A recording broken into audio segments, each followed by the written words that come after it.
How many of you have gone to sleep one night only to wake up the next morning to find out your partner, in my case, my husband, has been living a double life and you never had a clue?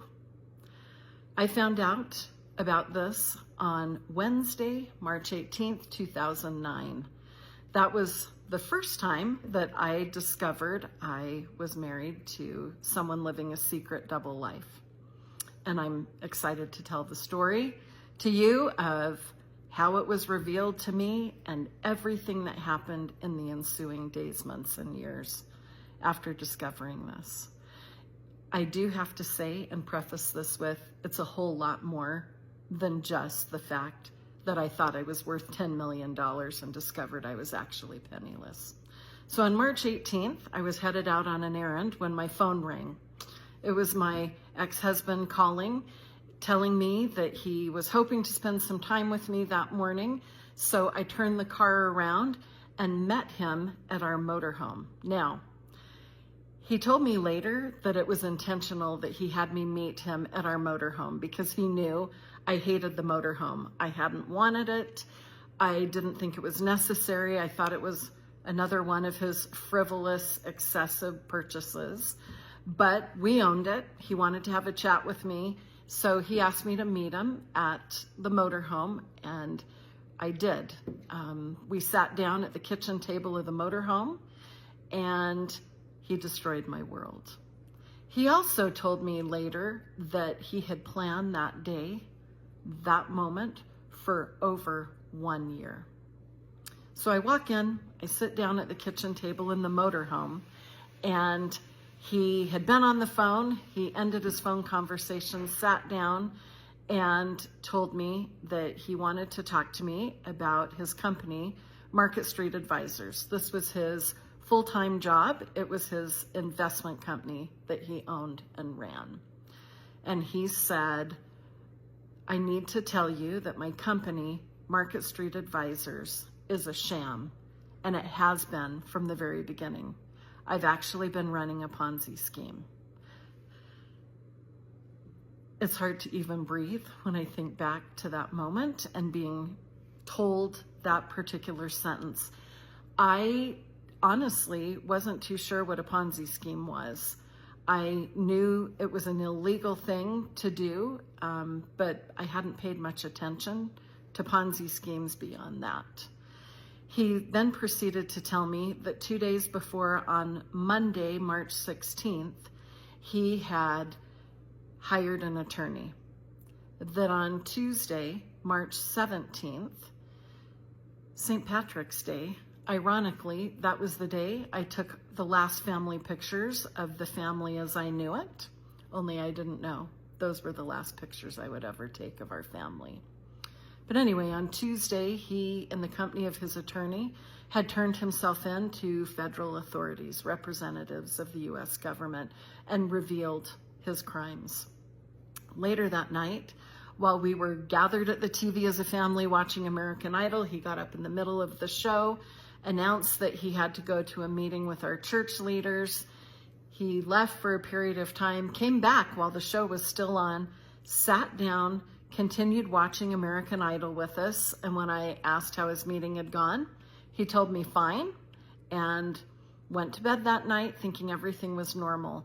And then on that morning, Wednesday, March 18th, that was the date that all of those people had given him to tell me. So I was the fourth reveal, the fourth conversation or party that he told. And I can guarantee sometimes the wife really is the last to know. That's exactly what happened in my case.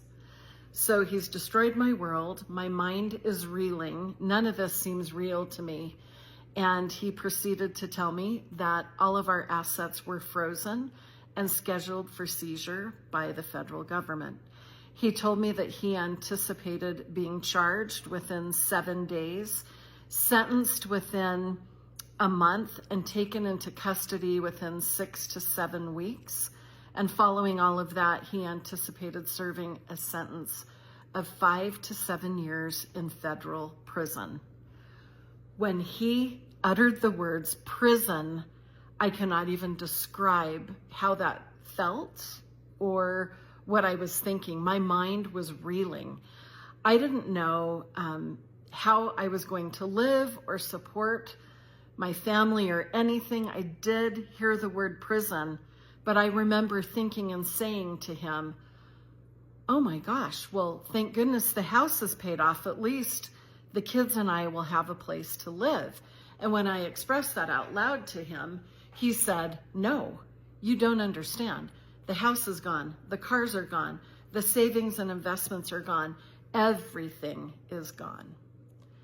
And then he reminded me that everything would be seized by the federal government and would go toward paying restitution to the victims of his crimes. So at the same time that my mind is reeling and I'm feeling shock and horror and disbelief, there is just a part of me centered in darkness. I just could not comprehend. It felt like I didn't even understand English. I just kept trying to process it, and it wasn't working. I also kept thinking, he's got to be joking. This can't be real. No way is any of this true.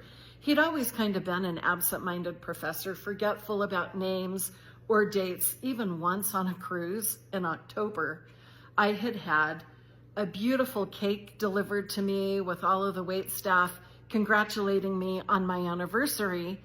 Only our anniversary was in August. And I reminded my ex-husband of that, and he looked at me stunned and in shock, thinking, wait, well, what have I forgotten? This is for your birthday then.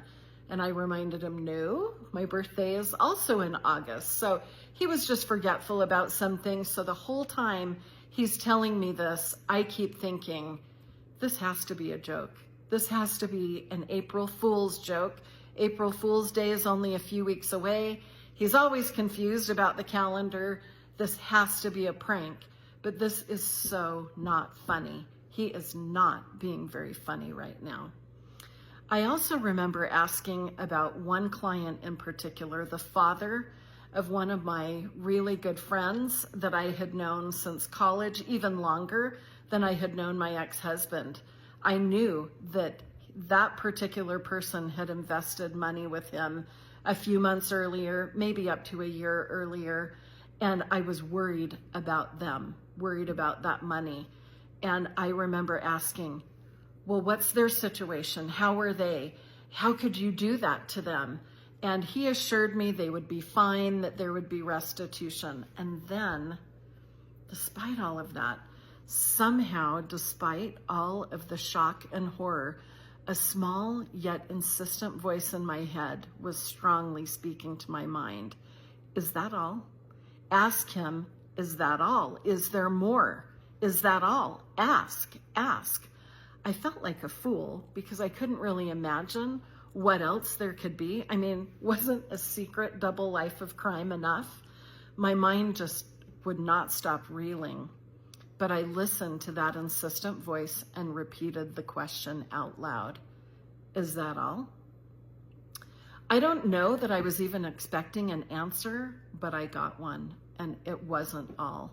He shook his head no, and then he revealed that in addition to running a Ponzi scheme and defrauding the world, he had also hired call girls. Now, if crime hadn't blindsided me enough, for some reason, the infidelity shocked me as much or more than approximately his 15 years of crime. I still think I couldn't believe any of it or comprehend any of it, but then he started to cry. And I'm not sure if I'd ever seen him cry before. And that's when it hit me. This was real.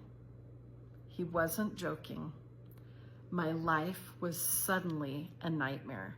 This cannot be happening. This cannot be me. This cannot be my life.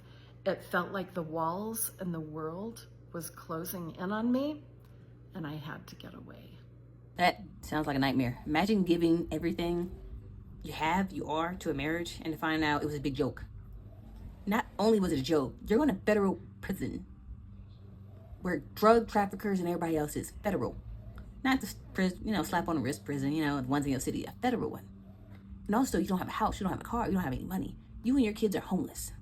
And you left it all in the hands of your husband that you trusted and that you devout to, who's also cheating on you with prostitutes. I lost my mind. I think I went blank.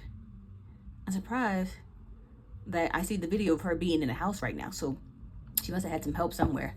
I would hope if I was ever in that situation, somebody would reach out and help me, because good Lord, that's what nightmares are made of. What do you guys think about this video? Put it in the comment section below.